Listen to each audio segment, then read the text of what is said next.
Baby-led weaning, BLW, is an approach to the introduction of solid foods in which the baby shares family meals and feeds herself pieces of food with her hands rather than being spoon-fed with purees. It's fast becoming the way to introduce solid foods for typically developing babies. But what if your baby's development is atypical? Or if she has specific medical or other feeding challenges? Then this book is for you. It explains how BLW can be adapted to work for all babies, maximizing their abilities in relation to feeding while also supporting their wider development.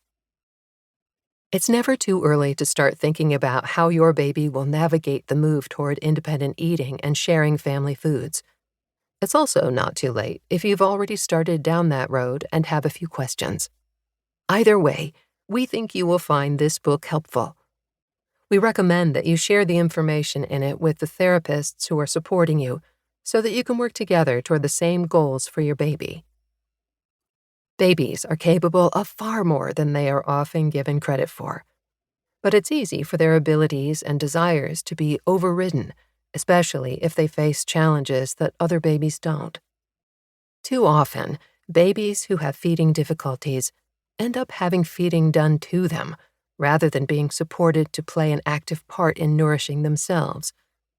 A baby-led approach allows all babies to achieve their potential in relation to eating, whatever the obstacles they and their parents face. Baby-led weaning is about sharing meals with your baby, trusting her abilities, following her lead, facilitating self-feeding, and supporting her to manage foods of different shapes, sizes, textures, and consistency. It's about learning and skill development and responding to her appetite, not about getting food into her. She may need to start a little later, progress more slowly than her peers, or take a slightly different route. But once she has developed the skills she needs to get food to her mouth and chew it, she'll be able to follow the regular baby-led weaning approach that so many families are now discovering. Ideally, you and your baby will be supported in your journey by an experienced medical, developmental, and feeding team that can help her first to establish a strong gross motor base and foundational feeding skills, and then to progress to more complex skills via an appropriate pre-feeding program, see page 126, and therapeutic feeding plan, see page 129.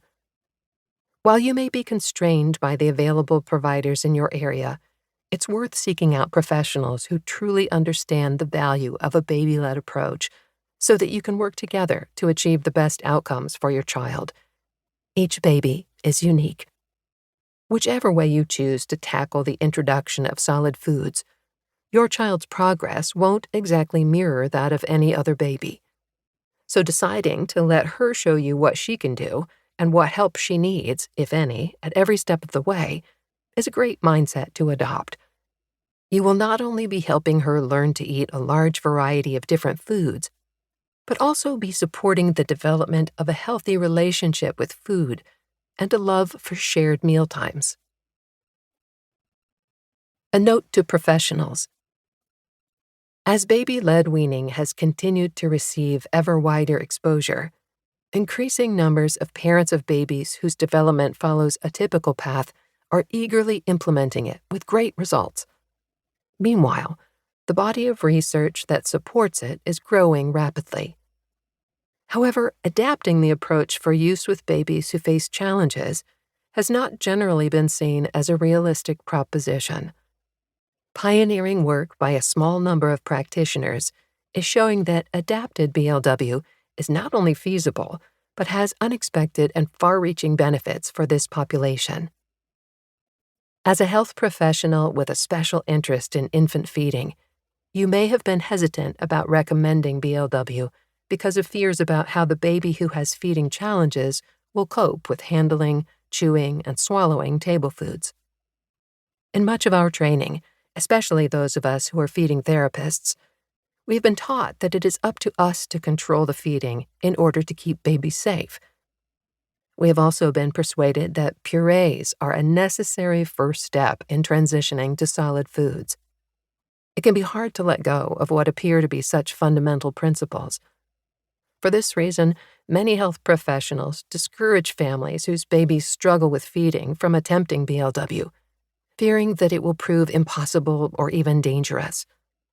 Unfortunately, this means that parents who wish to implement it are forced to get their information from sources such as social media, leaving them vulnerable to misinformation and suggestions that are inappropriate for their baby.